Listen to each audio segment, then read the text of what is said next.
What's up, you guys? I'm here with a new video today, and of course, I'm usually the last person, the last channel to talk about the shenanigans that go on in this game. It was Valentine's Day this weekend. Yu-Gi-Oh is not important during Valentine's Day, so sorry guys, but I am back to talk about a couple things. The game's been pretty stale for me, I gotta be honest. There's nothing new. Mermel's doing well, Fire's doing well, there's still versions of Heretics running around, Geargia is doing well. It's nothing new. Boojins are doing well. Boojins are annoying. It's really nothing new, but this caught my interest because this is something new for once. There's new stuff going on. There's big announcements going on, and it's like big changes are going on. So as you guys can see, this is the website that everyone goes to for this stuff. YuGiohOrganization.com, talking about the changes that happened in the OCG and the new things that are happening. Pendulum Summon, new mechanics, and Arc V stuff. The Arc V stuff is just for different cards that are coming out. Pendulum Summons is a new summoning that's down here. I'm not really going to talk about that. That'll probably be another video. Once the cards like come out and are actually like legal, I'd rather talk about them. Vexy has a video where Jeff Jones explains pendulum summoning, so you guys can just go check that out. Basically, they're going to be like kind of spell monsters that you have in the spell and trap zone, and they're going to have like different functions. Like if you have pendulums from like 1 to 7 or 1 to 8, like you can summon based upon that. Like it's something like that. I haven't really looked into it yet. Until the monsters are released, I'm not really going to look into it. But it's interesting to see that we're getting a new mechanic in the game and new monsters. So that's really cool. Just like Synchros and XYZ's impacted the game, I'm sure pendulums will have an impact on the game. So we'll see what happens with that. But that's not the real point of this video. The real point of this video is new ruling right here. The major rule change that happened in the OCG. The player going first cannot draw on the first turn. That was the first thing.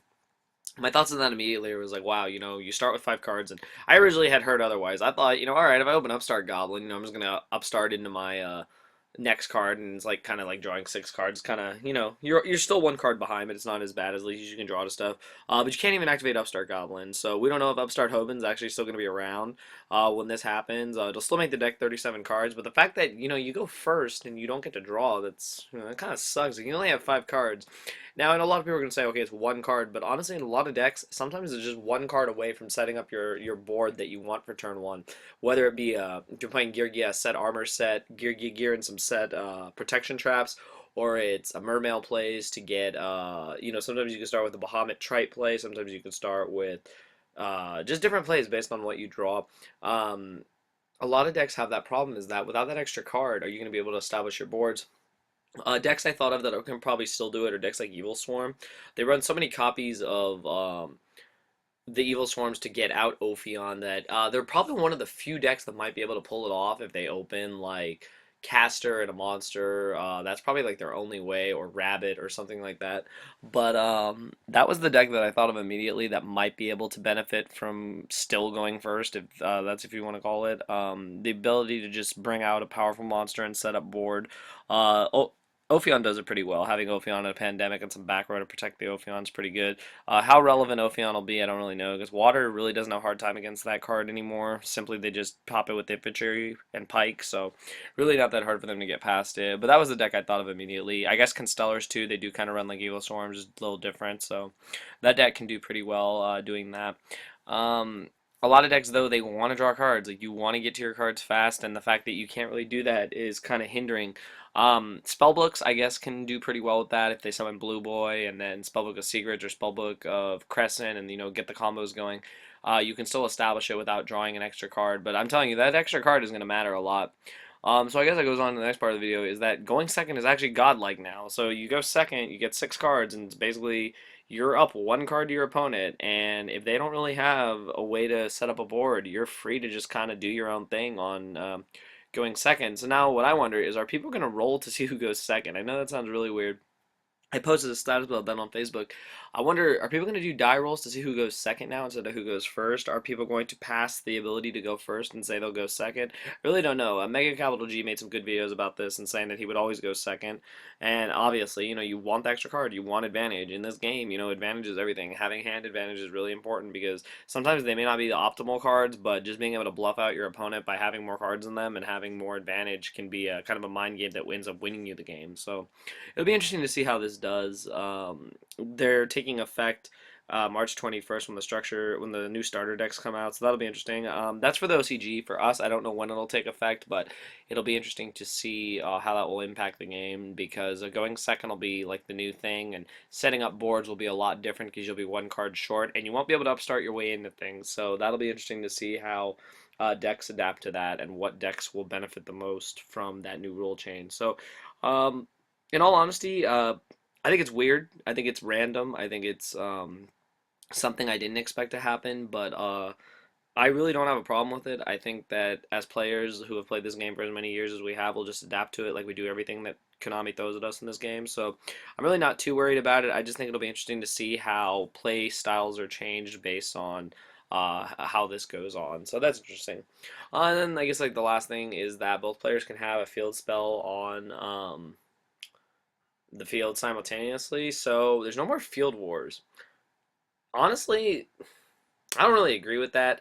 Some people are happy like that. They're like, yeah, I didn't want to go neg one when my opponent activates their field over my field. Like last format, ravine over ravine, ravine over tower, stuff like that. There's deck wise, like the only decks that are really using fields are harpies, um, what is it? Harpies, and what's that other field? Oh, the Infernities are using that Archfiend field, so that'll be pretty interesting.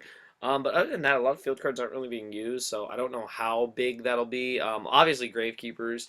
I wasn't gonna forget Gravekeepers. Gravekeepers are kind of in their glory now because the opponent can't do anything with Close Forest to Necro Valley, so it's pretty cool that Necro Valley is going to stick around. So we'll probably see an up in the player base of Gravekeepers because at least you don't have to have a field war, and if you lose your field to their field, it doesn't suck. It'll be interesting to see some cool things that'll happen though, because if the field cards work the way they're supposed to, the Gravekeepers are going to get a 1,000 point boost. That's pretty crazy. So Spy's going to have like 3,000 defense. It's going to have 2,200 attack. All these crazy things. So it's going to be really interesting to see how that match goes in the mirror match.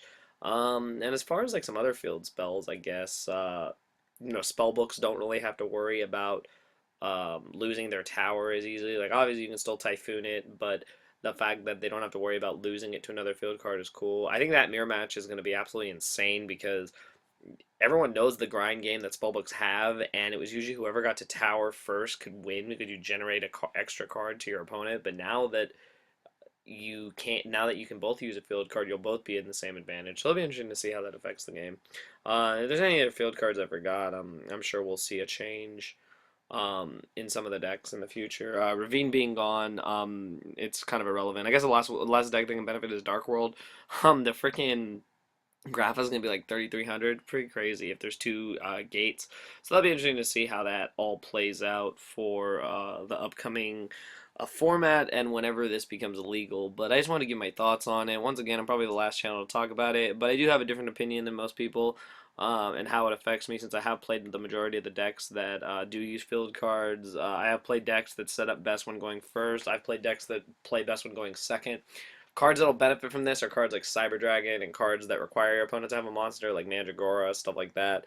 So it'll be interesting to see if those decks make a comeback due to just a little game mechanic change. I'm not gonna hate on any of this. I think that it's interesting to see that they're trying to keep the game fresh. They're trying to give us something new.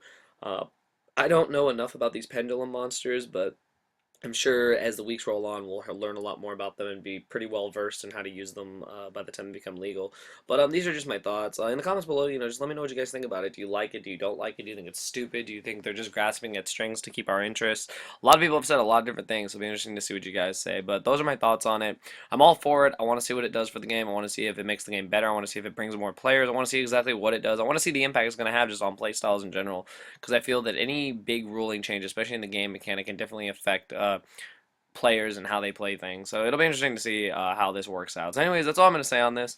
I hope you guys enjoyed the video. Thumbs it up and leave me your thoughts. I'll have a link to this below for those of you that haven't read it or that want to read it some more. It'll be interesting to see how this impacts the game. But anyways, I'm all for it, and I hope you guys are too. And just leave your thoughts in the comments below. That's all I got to say, you guys. Thank you for watching.